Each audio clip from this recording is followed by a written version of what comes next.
And welcome to RealAg Live, everybody. I'm your host, Shaun Haney. Thanks a lot for tuning in today. Really, really do appreciate it. We got a really important discussion today. Obviously, we have a new president in the United States.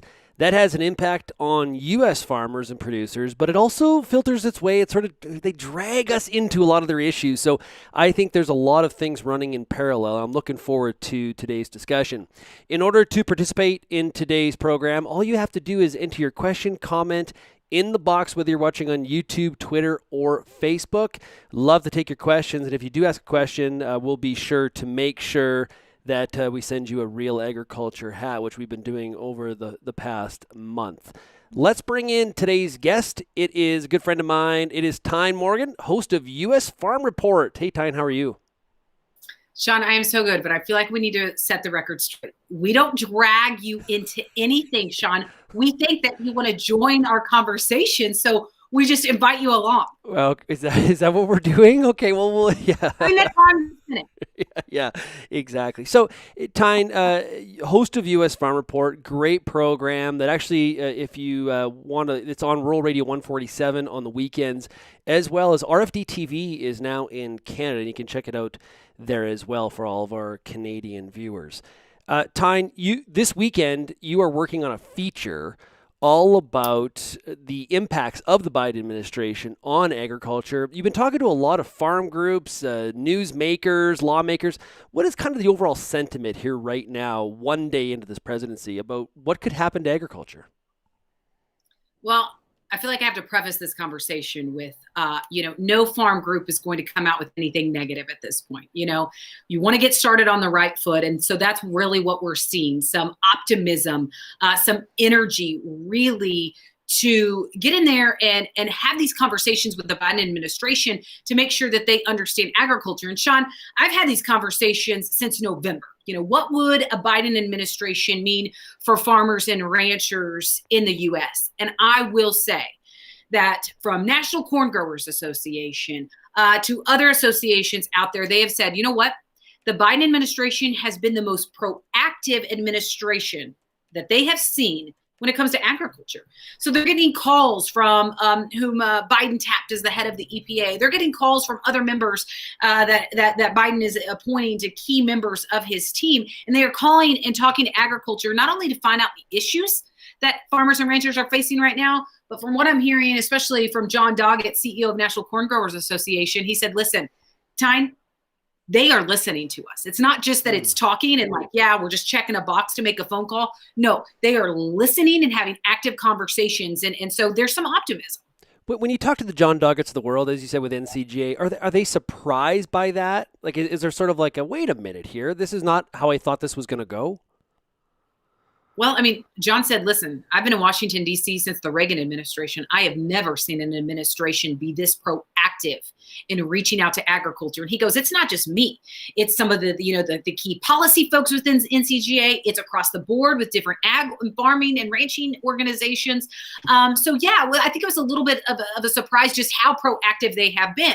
We know we're coming off a Trump administration that was viewed very favorably by farmers and ranchers. I mean, you look at the Pulse poll, you look at anytime any poll was done in rural America, former President Trump had their support. And so I think there was, what kind of approach is a Biden administration going to take when, really Trump talked to farmers and ranchers more than any other president that I can remember. And so, maybe they thought that, maybe ag got too much attention and they won't get as much attention when it comes to this next administration, but we're not seeing that. Yeah, because, if you think back to the 2016 election, a lot of it was, the flyover states and the rural communities and rural states, those electoral votes really kind of forgotten. Clearly, I think a piece of that is the message has been heard. And they're obviously now paying attention. They realize that this is there's some support to maybe gain here because they saw the way that farmers reacted to President Trump, as you outlined. Yeah, I mean, Shaun, I will never forget watching after the 2016 election and watching some of these political commentators say, listen, we forgot about rural America. And rural America is saying, listen, we're here and we have a voice too. And so there was a lot of talk about that after the 2016 election. And so now in 2020, like I said, there's been a lot of outreach by the Biden administration, a lot of hope that there's going to be some common ground and some unity. And, and talking to folks on both sides of the aisle, Shaun, I'm hearing that, there's a lot of things, there's a lot of good that the Trump administration did that a Biden administration may be able to build off of too. So there is, there's definitely some voicing of support on both sides of the aisle. What are some of the people you've talked to? What are they saying in regards to trade? We have a new USTR. It was Robert Lighthizer. It is going to be Catherine Tai. She is. My understanding is she will be tough on China. She actually speaks Mandarin. What can we expect from her? She's viewed extremely favorably from what I've heard from both sides of the aisle. And so they're impressed with her track record. They're impressed with her, just what she could bring to the table. Okay, so there's that side of it. Then, and I hope, Shaun, my internet connection's holding up okay. I'm in the studio, so I thought it would be fine. But okay, it's a little bit blurry on my end. Anyway, but, we'll get into trade here in a minute, Shaun. But the top two issues that I'm hearing that a Biden administration is going to take on from day one that we're seeing is, number one, COVID relief. That is really going to be number one when it comes to USDA. And number two, climate. And so, yes, there was, you look at trade and it was a pinnacle policy priority for the Trump administration. I mean, from day one, we knew that the Trump administration was going to be tough on trade. And they didn't beat around the bush when it came to that matter.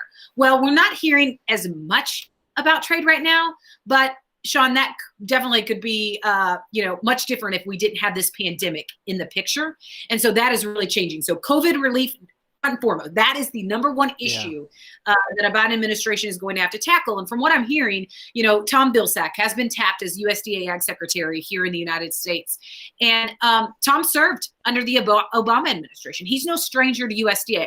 So the benefit of that, Shaun, is possibly he can hit the ground running. And a contact that I talked to yesterday, she goes, look, Tyne, he used USDA because he was governor. He kind of use it as he's governor of rural America. And so when it comes to some of these things like COVID relief, you think about USDA, you think about the number of offices that the U.S. Department of Agriculture has in the U.S. and the presence it has in every single county. She said there's a possibility that maybe we could tap some of the USDA offices and different things like that in different counties to help with vaccine administration, to help with rural education. I mean, there's a lot of things that he's going to be creative with and be able to be creative with because, Shaun, it's not like he's going to have to learn a lot. He is literally going to hit the ground running as soon as he's confirmed by the Senate. And just today, there were several farm groups, including the American Farm Bureau Federation, that sent a letter to the Senate that said, listen, let's get Tom Vilsack approved. He could be. There may be no dissenters when he gets to his confirmation hearing. There was a little bit of noise when his name did surface, but for the most part, I don't think there's really many obstacles at all in his way. Well, and I think, Shaun, there was so much noise at first because it literally came from left field. I mean, no one expected. Shocked a lot of people. Vilsack to be, he's done that. He spent 8 years there. And so he went on, he was U.S. Dairy Export Council. He's been very successful there in growing dairy exports for the U.S. And so kind of the thought was, why would he want to go back to that job again? But I think, he is trusted by Biden, similar to former President Trump allowed Sonny Perdue just to do his job and trusted that USDA was going to do it correctly and didn't really get too involved. Kind of thought it's going to be the same with the Biden administration because Vilsack knows that agency so well. And like I said, he's going to be able to get creative. So they said, but listen to his Senate testimony is what I'm hearing, because there's going to be some talk of, him suggesting to use CCC no longer for coronavirus relief and things like that, maybe using that when it comes to some climate initiatives. And so he may be able to outline some of that coming up in his Senate. Yeah, so something very familiar to us in Canada is what we have seen is climate has weaved its way entirely through every single cabinet position. And that's exactly what we have in Canada right now. Now, there's good things about that, but there's also some consequences that come with that too. So we're familiar with this. Get ready for it. You're going to find some interesting things that come up. But clearly, when it comes to climate change, farm groups are really having to shift their messaging to say, hey, this week we can help here. Is that what you're finding? Oh, yeah. I mean, from every organization that I've talked to, they have said, listen, we have to have a seat at the table from day one. And, what I've heard is that, Vilsack has a lot of experience with these farm groups. He understands what could possibly work, what couldn't, what is a way really to partner with farmers, and that's going to be beneficial. So I'm hearing, no matter what we see with climate, no matter what we see that's rolled out, because we know that it's a priority, Biden administration has made it clear. Tom Vilsack had an interview this week. He said climate is going to be a priority. So we know that's coming, but it will be voluntary. I'm hearing. I mean, it's not going to be mandatory in any way. They make it be creative, but he's also talking about building on certain programs that we already have available in the U.S.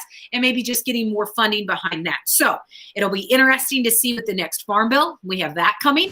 How much, what are they going to do? And maybe is Tom Vilsack going to be more hands-on with writing the farm bill? When he was with under the Barack Obama administration, he was not hands-on with writing the farm bill. They were more like an advisory role, And so what I'm hearing is possibly this go around, maybe they could be more hands-on in order to make a more green farm bill is what they're saying. So, there's a lot of pushback right now, Shaun, here in the U.S. from farmers. There's a lot of pushback from ranchers. And I think it's because right now there's so many ideas being thrown out there that are so extreme. When you talk about the Green New Deal and you talk about that, I mean, of course, farmers and ranchers are just going to stop listening because you kind of offended their profession, right? And blaming them for some of the climate type issues that we're talking about today. So, but what I'm hearing is that those type of initiatives may be way too extreme for a Biden administration. That may be way down the road. You're not going to see that, but time will tell, Shaun. I mean, I don't know exactly what's going to happen. We just know it's going to be priority. And I'm really interested to see how far, if they are going to compensate farmers for some of these climate-friendly practices, how far do they go back? In Canada, we have seen a situation where compensation for some of these things has really been ignored. And so I find it fascinating to see what the Biden administration does. And do they give a bit of a template, a bit of a guide to the rest of the world on what they can, if they are going to compensate farmers for that, what could that possibly look like? That is, to me, that's one of the most interesting things out of all this. As you're saying that, Lindsay's comment on Facebook, it's weird to hear the words program and funding in the same sentence. But, I think Vilsack is going to have to get creative. And that's why he didn't, something to note, Shaun, is when he served under the Obama administration, he didn't have that Commodity Credit Corporation, the CCC. He didn't have that at his disposal. So there's a lot of talk about, the way that the Trump administration utilized that for tariff aid relief and coronavirus relief and things like that. Well, Vilsack didn't even have that as an option. So that changed during this past administration. And so he will have that as an option. And that's why he's talking about getting creative. And maybe that's a way, it's going to be hard to ask for more funding across the board right now. You're coming across, you've got these coronavirus relief bills that have been passed in the U.S., looking at trillions of dollars. Budget is probably going to be a tough topic. And so you probably will have to get creative in the dollars and look at, okay, what do we have today? And how can we get creative and use some of those funds to help with some of the initiatives that is going to be a priority for this administration and COVID relief and climate? Hearing those are going to be the top two. Yeah, Alan points out, yes, Keystone Pipeline appears to be dead, Alan. That's a good point. That all pertains, that was a campaign promise made by Biden on the campaign trail. Not a lot of surprise about that. Prime Minister Trudeau yesterday talked about how, this is a regrettable decision, but it just doesn't appear that they're lock and step with the Biden presidency in terms of how they feel about climate, and they'll probably be working together more than they will be fighting on some of these climate initiatives. The question is how are there other projects that could be canceled even just domestically in the U.S.? Let's talk about trade. I mentioned Catherine Tai, USTR. Kara says, how do you see the Canada-U.S. trade relationship changing with the new administration? Catherine Tai worked very diligently and heavily on the negotiations on the USMCA. Tyne, what are you hearing? Well, what I'm hearing is, because that was my question is, what is a Biden administration's approach going to be to USMCA? Are they just going to say, listen, we don't like this direction that it's going? Are they going to try to rework it? And from what I'm hearing is, USMCA, at least in the U.S., does have bipartisan support. And a lot of that has to do not just with agriculture, but when you look at some of the provisions for labor, when you look at some of the provisions for environment. So it sounds like USMCA, they like that. And in fact, one individual told me, listen, there's some folks that view the USMCA as the gold standard for trade deals when it comes to labor and environment. So maybe some things to watch in there, and that framework that was laid and how that could be, impacted in other trade deals. So not exactly, like I said, there are not a lot of issues with USMCA. China's the big question mark.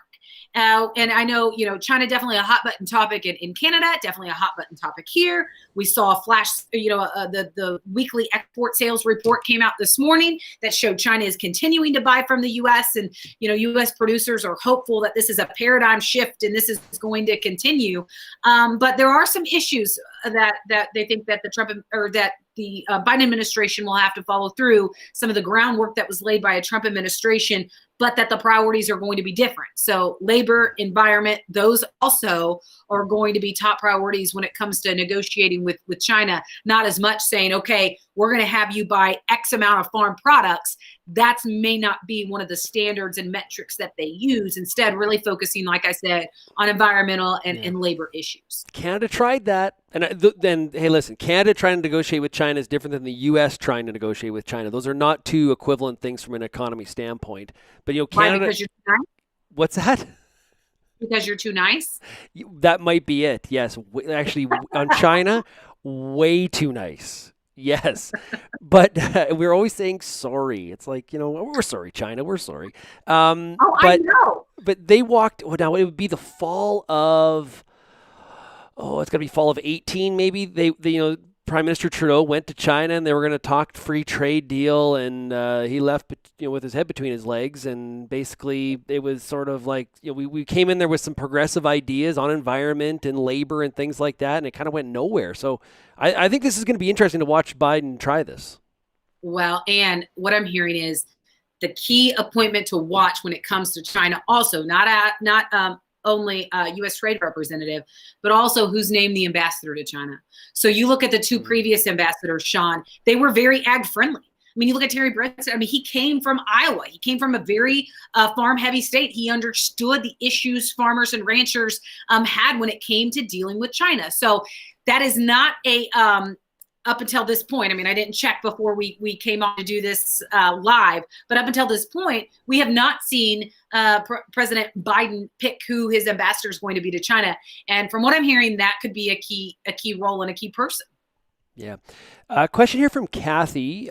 Do we expect to have a carbon tax implemented in the U.S.? Are you hearing much about that?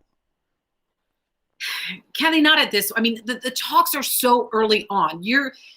From what I'm hearing when it comes to, climate, carbon, conservation, all of that, yes, the previous administration did some of that and did lay some groundwork. But now you're going to see that expedited. And here in the U.S., definitely when it comes to farmers and the opportunities farmers may see is this chase to capture carbon. Yeah. And companies, as we know, paying farmers for some of the carbon that they're able to sequester and maybe building off of that. But again, a lot of farmers saying, listen, I don't want anything to be mandatory. And from what I'm hearing is, well, maybe you should be more worried about the private sector and some of these mandatory things that may be coming, not the public sector. So we'll have to see. But Kathy, I do not have a good answer to your question. It's so early on. We're trying to figure out exactly how this is going to be laid out, what it means. And like I said, I have a feeling maybe we'll get a few more details in Tom Vilsack's confirmation hearing coming up. Yeah, it's really the difference between the carrot and the stick, which I think is something very fascinating to follow here. The carbon tax would be a stick. Paying farmers for carbon practices, that's more of the carrot. And we'll see how they, which avenue they kind of choose. It looks like more of the carrot at this point. So what about EPA? Under the Obama administration, EPA got a lot of press when it came to WOTUS. What are we hearing out of EPA?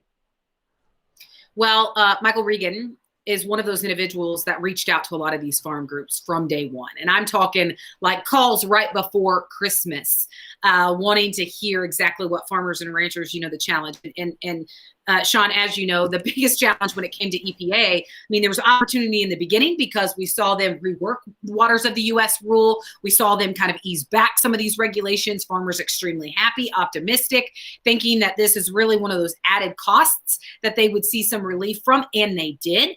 But at the same time, EPA wasn't always a friend of biofuels.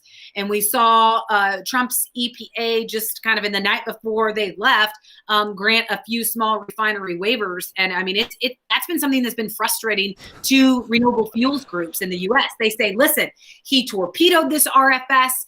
They were not a friend of biofuels. Biofuels can be the answer when it comes to some of these climate initiatives. And so there is a lot of hope that a Biden administration and Michael Regan, who's been tapped to lead EPA, that they will come in and they will restore integrity to the renewable fuels standard, and they will find ways to really view renewable fuels as an opportunity and a way to do that. And apparently, Tom Vilsack, before he left USDA last time, he did commission a survey about the environmental impact of renewable fuels, which was very positive for ethanol.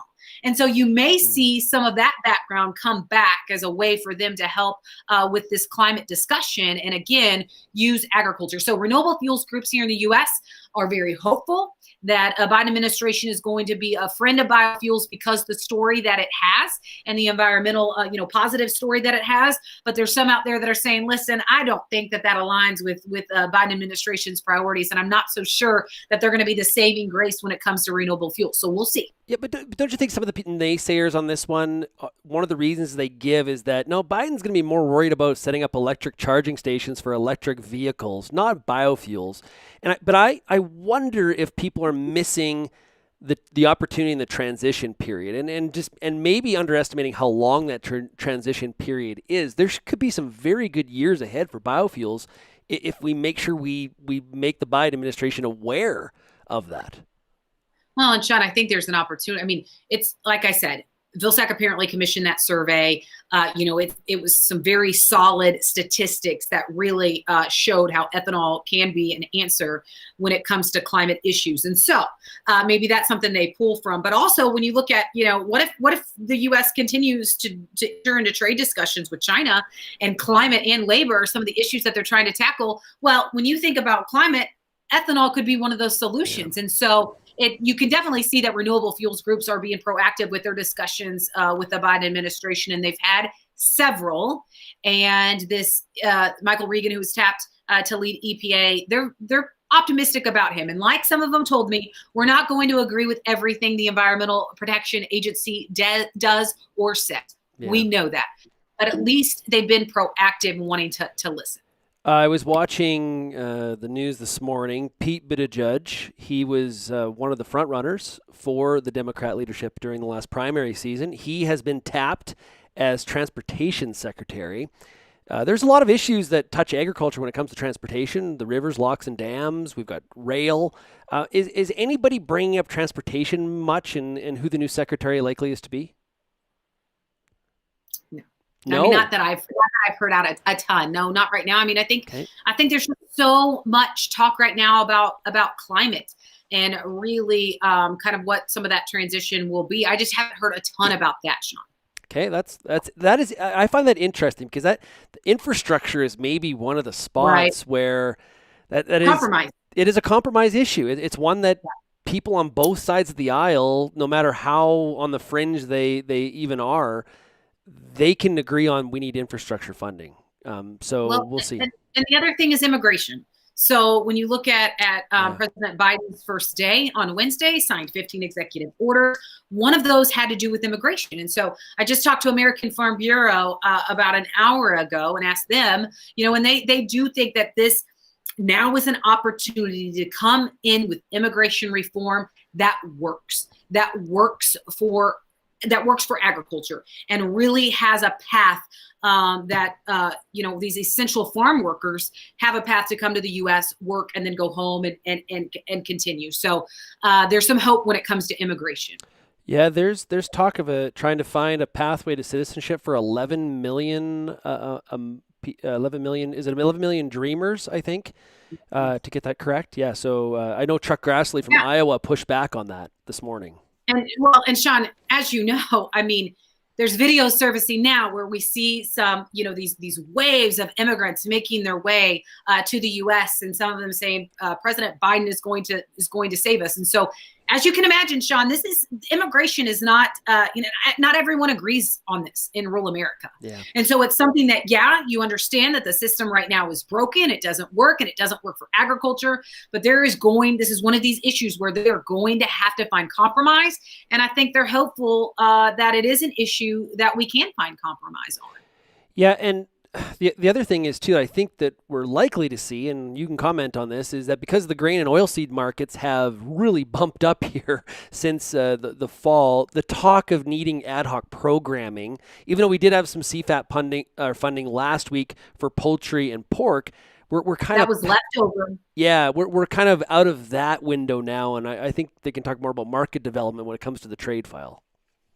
Absolutely. And I mean, and Shaun, I mean, when you look today, that money was left over. So that money had already been approved. They were trying to figure out a way, to get that money to areas that need it. And I just interviewed the National Farmers Union yesterday, and they said, listen, Tyne, there still are sectors of agriculture that are hurting right now from the pandemic. And maybe they aren't as vocal as some groups, but we have to find a way to help them. And so, that is one area that the National Farmers Union said, you cannot overlook that. We may continue to figure out ways to help those sectors, but it's not going to come in the form of billions of dollars out of CCC. It's just not justified at this point. Farmers and ranchers will say, that they want trade, not aid, that they want the market to work. And if it wasn't for this pandemic, we wouldn't have needed to see the payments that we did. A lot of them are thankful because that really is what got them through. And they didn't expect to, certainly last week, to see money that was announced left over, like I said, from CFAP 1 and CFAP 2.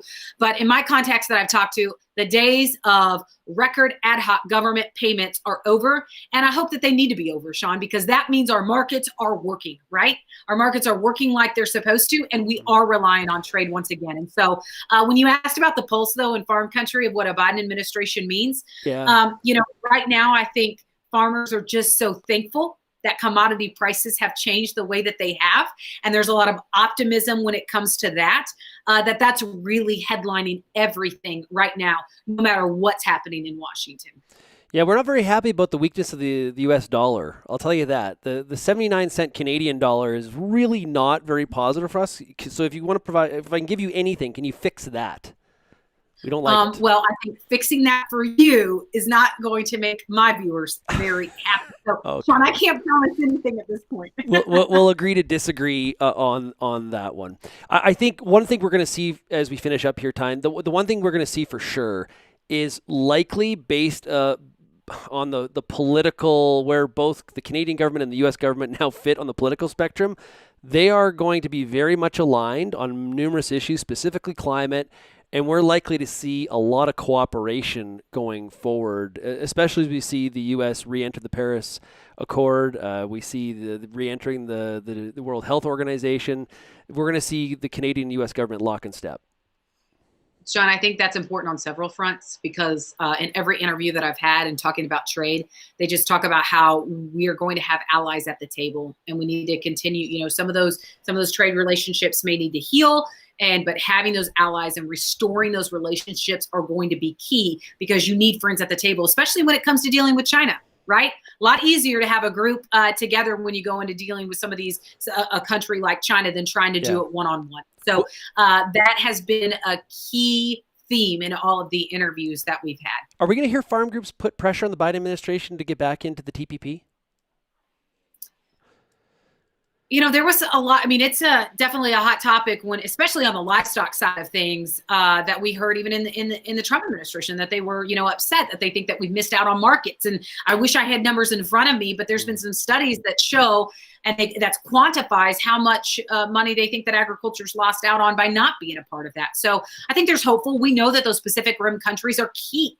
I mean, you can't just rely on China. We know if you have all your eggs in one basket, that does not bode well when you lose that trading partner. partner. And so as we diversify the trade portfolio, I think there is a lot of hope that those Pacific Rim countries that the ship has not sailed on that.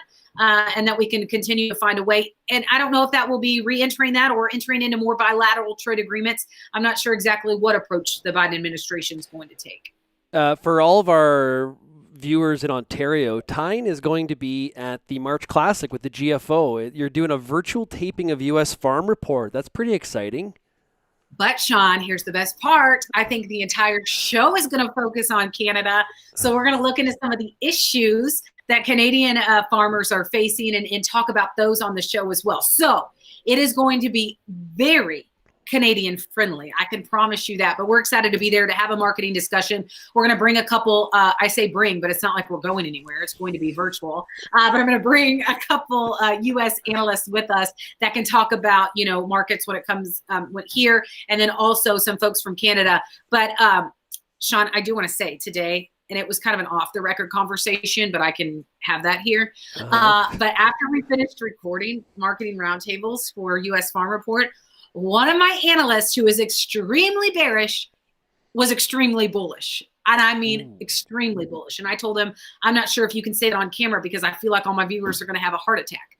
So it's an interesting marketing discussion this weekend on U.S. Farm Report. But, if we've got drought growing here in the U.S. That is a grave concern and is a huge wild card this year. And you just look at the tight supplies. I asked if after we've had a couple, not today, but a couple down days earlier in the week in the markets, I said, is the great grain rally over? And the answer was no. And so, but do expect a lot of volatility. So hopefully we'll be able to digest some of those a little bit more in our marketing discussion when we come to the Classic. But I'm super excited. Bummed that I did not get to come to Canada, but I'm hoping that maybe we're received positively enough that we will get an invite back next year as well. Oh, I just can't wait till that border's open. I'm telling you, that is just like, I live only an hour from it, and it's like I just want to know. I mean, it's not like we all the time are like, okay, hey, I'm going to go shopping. I'm just going to go north of the border. Well, I don't live that close, obviously. It's 60 degrees outside right now. I'm pretty sure that's beach weather for you, Shaun. Yeah. But it has an impact. I mean, I have some friends up in North Dakota that it's impacted tremendously, but it just hasn't impacted us as much here. But I know, Shaun, for you and some of you folks that like to come south of the border for some of your favorite chains. What is it? Is it Costco that you guys don't have? What's that? We have Costco. We don't have Shields. We don't have Shields. I like Shields. What else don't we have? That's the big one for me. Absolutely. That champagne taste on a beer budget, Shaun Haney. Nice stuff. That is Tyne Morgan, host of U.S. Farm Report. Great friend, great insight. Tyne, I just thank you so much for taking the time for us here today on RealAg Live. Shaun, thanks for inviting us. Thanks for always being on our programs as well. It's really nice to hear some of the issues that Canadian farmers and ranchers are facing, because a lot of times they're very similar issues to what U.S. farmers and ranchers are facing. So it's nice to find that commonality. So we appreciate you, Shaun. We're kind of all in this together on a lot of the issues. They're very similar. Absolutely. Thanks, everybody, for getting real and getting connected with RealAg Live. Don't forget to tune in today to RealAg Radio on Rural Radio 147 at 4:30 Eastern. It's a Farmer Rapid Fire. We're going from Nova Scotia all the way to British Columbia and everywhere in between. Thanks, everybody. Cheers.